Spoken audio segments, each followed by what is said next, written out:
Me friends and ఫ్యామిలీతో సరదాగా బయటకు వెళ్ళటానికి కారు లేదా అయితే వెంటనే ఈ నెంబర్కి కాల్ చేయండి.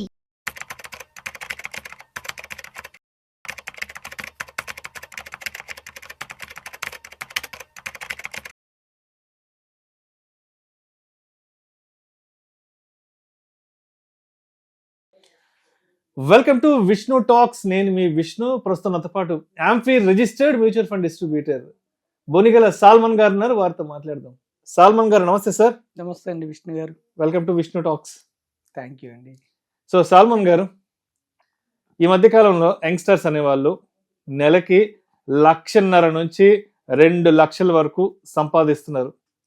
సో ఉద్యోగంలో చేరిన 1 సంవత్సరం 2 సంవత్సరాలు పూర్తవగానే మంచి హైదరాబాద్ సిటీలోనో లేదంటే బెంగళూరు సిటీలోనో లేదంటే చెన్నై సిటీలోనో ఒక మంచి ఇల్లు కొనుక్కొని స్థిరపడాలని ప్రతి ఒక్కరూ ఆలోచిస్తున్నారు. అంటే ఎవరైతే హై శాలరీస్ చేతికి వస్తున్నాయో వాళ్ళు పెద్ద మొత్తం ఇల్లు కొనుక్కోనుకుంటున్నారు.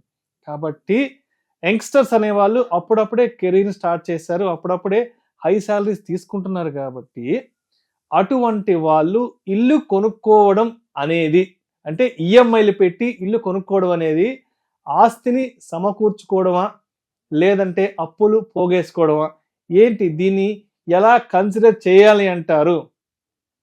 Vishnu garu, thank you for inviting me. Vishnu టాక్స్కి ఇన్వైట్ చేసినందుకు కృతజ్ఞతలు. చూడండి విష్ణు గారు, మనము యంగ్స్టర్స్ కొత్తగా జాబ్ వస్తుంది కాబట్టి జనరల్గా ఏంటి, మన స్కూల్స్లో ఫినాన్షియల్ ఎడ్యుకేషన్ ఉండదు.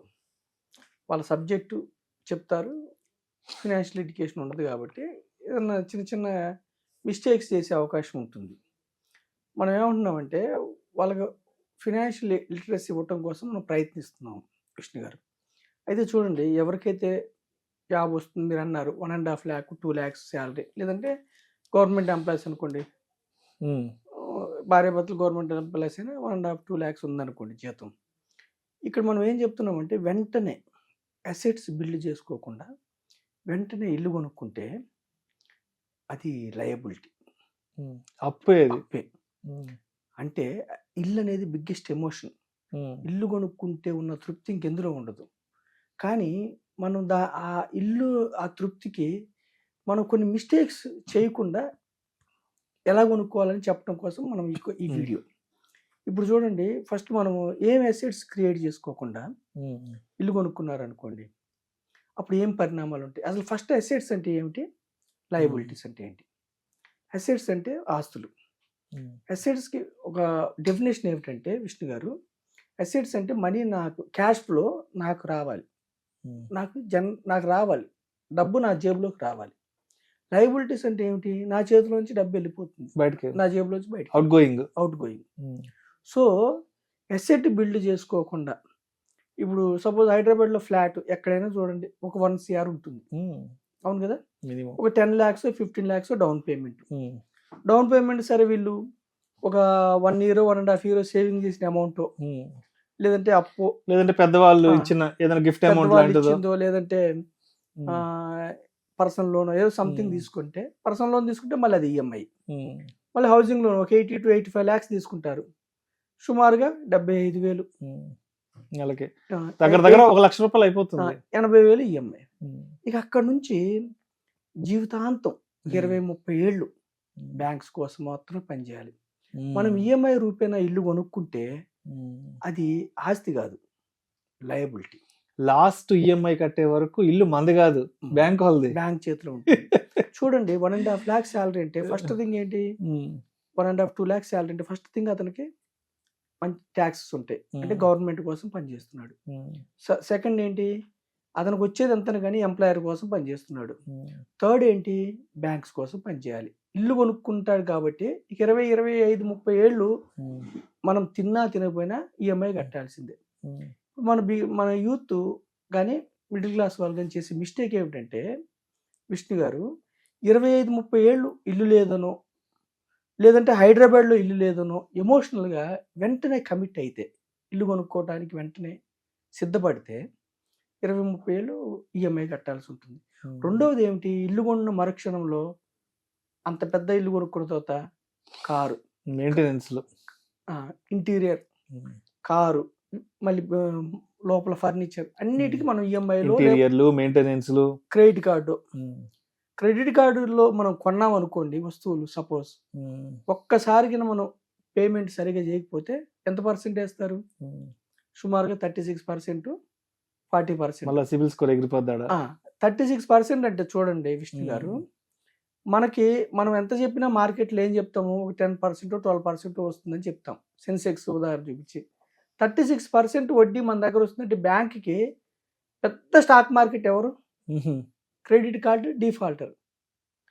సో ఒక్కసారి మనము అసెట్ బిల్డ్ చేసుకోకుండా ఇల్లు కొనుక్కుంటే జీవితకాలం బ్యాంక్స్ కోసం పనిచేయాలి, అప్పులు ఊపులో కూరుకుపోతాం. దీనికి సొల్యూషన్ ఏమిటి? మన సొల్యూషన్ ఏం చెప్తున్నామంటే, యూత్కి కానీ ఎవరైతే 1,50,000, 2,00,000 జీతం వస్తుందో ఫస్ట్ అసెట్ బిల్డ్ చేయండి. అసెట్ బిల్డ్ చేయండి అంటే మీ చేతిలో వచ్చిన డబ్బు మీకోసం పనిచేయాలి. మీరు ఎంప్లాయీగా మీరు డబ్బు సంపాదించారు, ఒక్కసారి మీ చేతికి వచ్చిన డబ్బు మీకు ఎంప్లాయ్ కావాలి.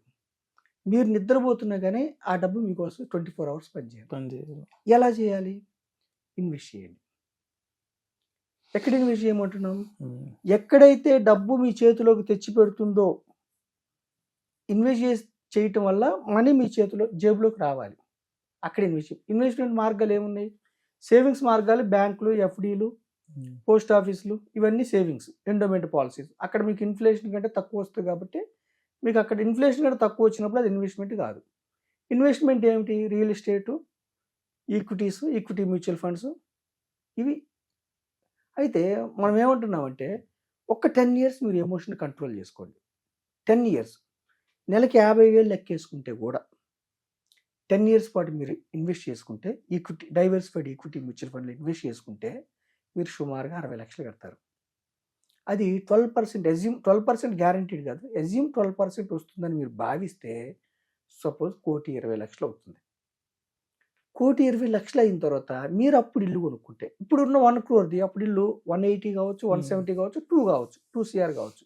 అప్పుడు మీరు ఈ 1,20,00,000లోంచి డౌన్ పేమెంట్ కొంత తీసి ఈ 1 కోటి రూపాయల నుంచి నెలకి 70,000, 80,000 SWP పెట్టుకుంటే మీకు ఈఎంఐ 60 to 70% మీ అసెట్ నుంచి వెళ్ళిపోతుంది. ఒక 30 to 40% మీ చేతిలోంచి పడుతుంది. ఈఎంఐ మీ జీతంలోంచి పడకుండా అసెట్ బిల్డ్ చేసుకుంటే మీరు 50,000తోనే నెలకి 50,000 10 years పాటు కడితే 1,20,00,000 మీకు జమ అయితే అసెట్ డౌన్ పేమెంట్ కట్టొచ్చు, ఇందులో నుంచి SWP పెట్టుకుని ఈఎంఐ కట్టొచ్చు. కొంచెం ఏమైనా ఎక్స్ట్రా పడితే మీ శాలరీలోంచి కట్టుకోవచ్చు. అయితే ఇక్కడ ఏమిటంటే సపోజు ఇప్పుడు 1,20,00,000 జమ అవుతుంది 50,000తో, లేదు 10 ఏళ్ళకి 1 కోటి రూపాయల ఫ్లాట్ 1,70,000, 1,80,000 అవుతుంది అనుకోండి. అప్పుడు మీరు 50,000 కాకుండా కొత్తగా జాబ్ వచ్చిన వెంటనే కాబట్టి మీరు ఎక్కువ ఇన్వెస్ట్ చేసుకోండి, 80,000 ఇన్వెస్ట్ చేసుకోండి. అప్పుడు 10 yearsలోనే మీకు 1,80,000 అవుతుంది. 1,80,000 అయితే మనం 1,80,000తో ఏమో మొత్తం నెట్ క్యాష్ పెట్టి కొనమని చెప్పట్ల సొల్యూషను. డౌన్ పేమెంట్ కట్టండి, లోన్ తీసుకోండి. ఎందుకు? ఈక్విటీ మ్యూచువల్ ఫండ్స్లో మీకు 12% వచ్చే అవకాశాలు ఇక్కడ ఉన్నాయి, లోన్ మీకు 8%తోనే వస్తుంది. అంటే మనం ఏం చెప్తున్నామంటే ఒక 10 years మీరు వెయిట్ చేసి, 10 సంవత్సరాలు వెయిట్ చేసి అసెట్ బిల్డ్ చేసుకున్న తర్వాత మీరు ఇల్లు కొనుక్కుంటే ఈ అసెట్ మీకు ఈఎంఐ తీర్చేస్తుంది. ఏదైనా కొంచెం పడితే మీ చేతిలో పడుతుంది. అప్పుడు ఏమవుతుంది? మీకు శాలరీ మిగులుతుంది కాబట్టి అసెట్ని ఇంకా ఎక్కువ బిల్డ్ చేసుకోవచ్చు.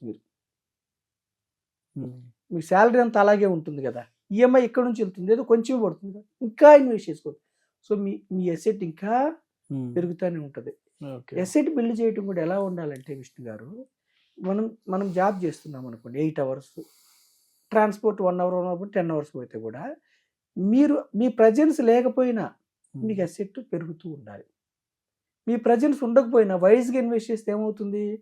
ఈక్విటీ మ్యూచువల్ ఫండ్లో మీరు 30 నుంచి 50 కంపెనీస్లో ఓనర్స్ అవుతారు. సో మీ ప్రజెన్స్ ఉండదు.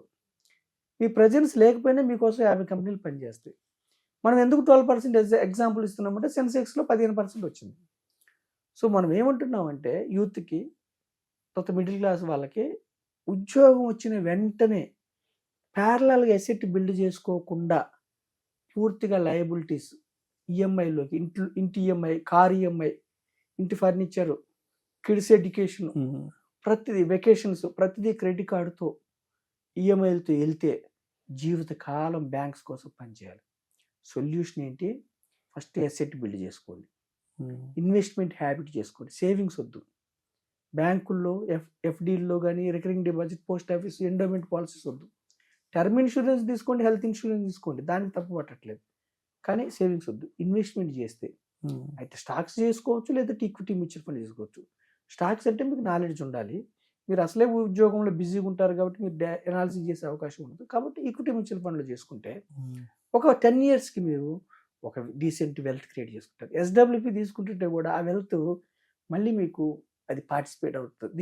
దీనికి మెచ్యూరిటీ ఉండదు. కంపెనీస్లో ఓనర్షిప్కి మెచ్యూరిటీ ఉండదు. పర్పెచువల్ జనరేషన్స్ మీరు ఓనర్ అవుతారు. ఎస్బీఐ బ్యాంకులో షేర్ కొన్నారు అనుకోండి, ఎస్బీఐ బ్యాంక్ ఉన్నంతకాలం మీరు ఓనరే.